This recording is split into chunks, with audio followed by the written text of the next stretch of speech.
So, welcome to Lightwave Digital, and this little, let us call it tutorial, show you what you can do with Lightwave Flow and a simple squirt gun.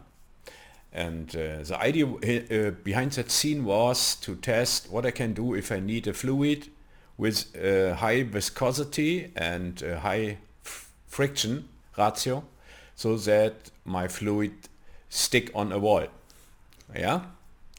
So, and in the end, let us start here the simulation so that you can see what that mean. That mean I have here with that null object. Wait, let us display that or not. Or I go on the gun before we start the simulation. Gun.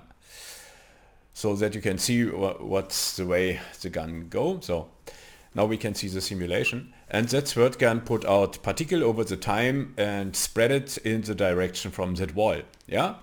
So then that particle came in contact with that wall, and I give in as parameter for the particles here very high viscosity, yeah, with from 100, and dynamic friction from 10, and I put off the gravity, yeah, and that's the reason why this foam, let us call it so, construction foam, stick now on the wall.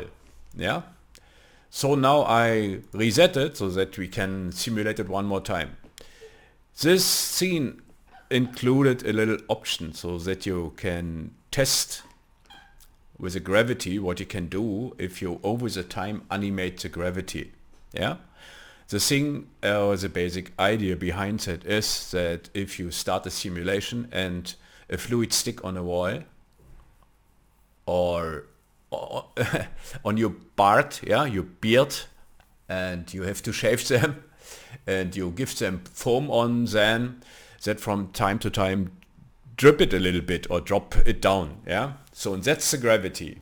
And so I have to explain now what you see in the next simulation. I built in here a little animated gravity factor, and you see for the first 500 frames the gravity is 0, and then from 500 to 600 I built in a little gravity, yeah, and that's a small minus 0.7, yeah, and then you can see what's happened there. And the simple reason I show that is that with that you can animate over the time first the gravity, and second you can influence later your fluid on the wall, that sticked fluid. Yeah, that mean there's a dependence behind, not behind, it's a dependence from viscosity and the friction and gravity.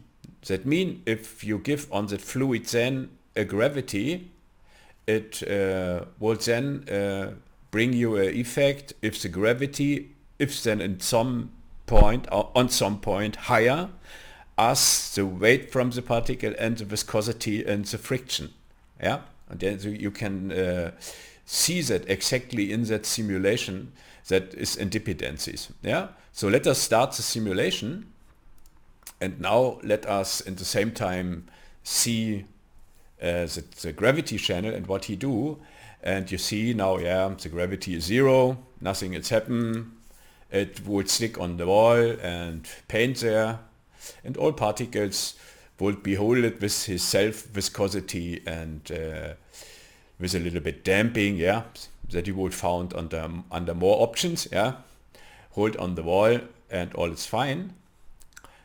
And after that, after 500 frames, I give now that complete construction in flow, a little bit gravity, yeah, and it begins to work now. And now you can see what's happened if we animate now the gravity and give him a little bit gravity. So now the gravity will suck that foam to the ground, yeah, and you see first nothing, but now you see something in that case here, and that mean if the mass from the particle and the viscosity is not more high enough to hold or stick the foam on the wall, then the gravity begin to work now. And the same you can see if we now I take it here a little bit lower. Over the time, if the squirt gun spread his foam out and come in contact with older particles and come in contact with them, then he reactivates that particles, then the mass would be higher on that place, and then also in that place, yeah, it is a question of mass and viscosity, then that foam would be from the gravity bring down to Earth, yeah? So like in the same principle as you see it here on the right side. And that's a little bit the thing behind scenes like that, yeah?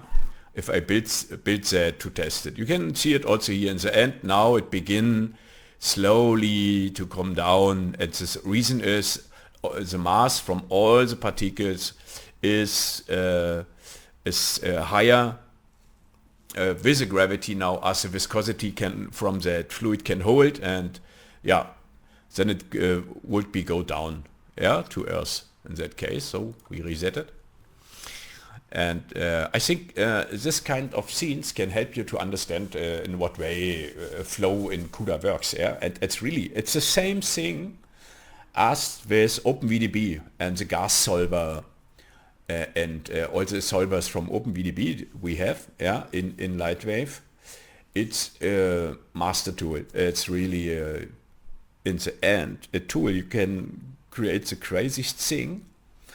But you have to little bit to test with it, yeah, what you can do and what's happened and so. And some users' question was, hey, in what way you bring it out so that you can render it later. I showed some videos before on my channel, on my own channel, but I can show it here also one more time. So if you want to have the geometry to render it later, then you can go here to bake. Then under preferences you build here for yourself fluid output folder, yeah, so that's here the fluid output. So yeah, I give him the name is here test, for example, and then we are ready to bake it out, yeah. So for example, the last step you do before you bake it out is to say, okay, what kind of filters I need. If I build in here the Gaussian filter, for example, then all my mesh that would be baked out is smoothed. From time to time you need it, yeah, for smooth fluids. If you have a fluid you need more detail, let it on. The same is it with Laplacian and with the dilate filter. Sorry, and for that you can check it out, what is what and what do what. Yeah, for example, you have here that erode filter with a erode amount and the Laplacian filter, for example, and you begin to bake it, yeah, overwrite the files, and you would see now what you do if you bake it, yeah. So you have here a little bit more structure, and he would put it out as a dominate quartz, yeah. So if it's possible, he will build quartz 4-point polygons and then give it out. That was the way I put it out, so that you see that the foam had to have a little bit structure on that. I give then also Octane procedural texture so that it have one more time more details, yeah. So we have two possibilities to give that kind of fluid more details. One is what type of filter I use here to bake it out, and the other is if you work with Lightwave native textures or with Octane textures to make it a little bit more with more little details, yeah. So I stop it here, make reset, and show now the same with the Gaussian filter, so that you can see what the Gaussian filter do. And the Gaussian filter do that, yeah. He make all that smooth, yeah. But that's not the thing if you create a construction foam. For there you need more details. So that's the reason, in my case, if I bake it out, is the Gaussian filter function offline, yeah. So that's the reason that I myself bake it out without that, yeah. So, and that is it in the end. In the end you find that Lightwave object sequence in your folder, in your fluid output folder, and then you can load it in, and with object replacement tool from Lightwave or from Lightwave Pro Tools, and then you have it, yeah. And then you can render it out, and that's a little bit the thing behind that kind of scenes, yeah. So okay, then if you load the scene, have fun with that scene. If you would that you have no gravity in the scene, yeah, then you can go here under physics in the gravity and put it off, yeah.